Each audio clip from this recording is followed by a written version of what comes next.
और मध्यस्थता के बारे में जानकारी ज़्यादातर लोग सोचते हैं कि सुलह समझौते तक संबंधित है, लेकिन ये एक विस्तृत रूप है।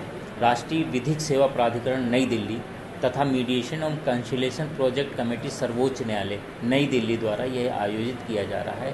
इसमें माननीय मुख्य न्यायाधिपति चीफ जस्टिस ऑफ इंडिया के द्वारा यह आह्वान किया गया है और इस आह्वान में मध्यस्थता के माध्यम से जो लंबित कोर्ट में जो लंबित फाइलें हैं उनका निस्तारित किया जाना है। संभवतः इसका उद्देश्य पत्रावलियों को समाप्त करना और खुशहाली मध्यस्थता के माध्यम से सुलह समझौते के माध्यम से निस्तारित किए जाने वाले वादों को चिन्हित कर रेफरेंस किया जाना है। इस तरह के विभिन्न वादे जैसे वैवाहिक मामले हैं, उसमें दाम्पत्य है, कलह है, 125 के भरण पोषण के मुकदमे, तलाक संबंधी मुकदमे हैं, मोटर दुर्घटना के मामले हैं, घरेलू हिंसा के मामले हैं, चेक बाउंस होता है 138 के मामले हैं, वाणिज्यिक कमर्शियल कोर्ट के जो मामले हैं वो आ सकते हैं, सेवा संबंधी सर्विस से संबंधित जितने वाद हैं वो इसमें लागू होते हैं। शमनीय अपराध ऐसा होता है, न्यायालय में 3 तरह के वाद होते हैं। पक्षकार स्वयं भी सहमत हो सकते हैं किसी मुकदमे को डिसाइड करने के लिए, या उनमें से कोई एक पार्टी कोर्ट की सहमति से करा सकते हैं, तो कोर्ट का भी इन्वॉल्वमेंट इस तरह से रहता है।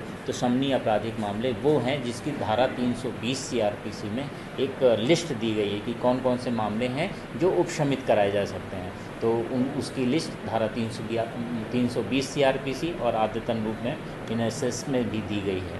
इसके अलावा उपभोक्ता विवाद के मामले, ऋण वसूली रिकवरी सूट्स हैं वो हैं, संपत्ति के बंटवारे के मामले, बेदखली से संबंधित भूमि अधिग्रहण मामले, और ऐसे मामले भी उसमें शामिल किए गए हैं जो दीवानी प्रकृति हैं। कैसे? जैसे जो ये छूट गए हैं, रास्ता है, ईजमेंट है, जैसे मान लीजिए कि एक का खेत दूसरे खेत के पीछे है तो उसे अपने एक खेत से होकर के जाना है, तो इसको हम सुखाधिकार करते हैं कि उसकी बाउंड्री को भी यूटिलाइज करते हैं। तो इस तरह के जो मामले हैं, खेत खलिहान, नहर इत्यादि जो कटान हैं उसके संबंधित जितने भी मामले सिविल प्रकृति के हो सकते हैं, सिविल प्रकृति से संबंधित सिविल राइट यानी जिसमें किसी व्यक्ति के अधिकारों का उपशमन किया जाता है, यानी उसको अधिकार है वाद लाने का, तो न्यायालय में वो वाद सूट फाइल कर सकते हैं।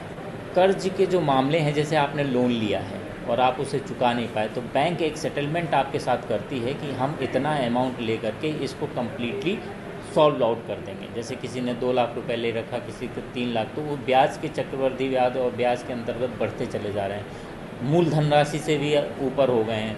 तो इस तरह के हम जो ऋण लिए गए हैं बैंक से उनको समाप्त करने की कोशिश करते हैं। उसमें दोनों पक्षकारों को इन्वॉल्व करके मध्यस्थता केंद्र में प्रेषित किया जाता है।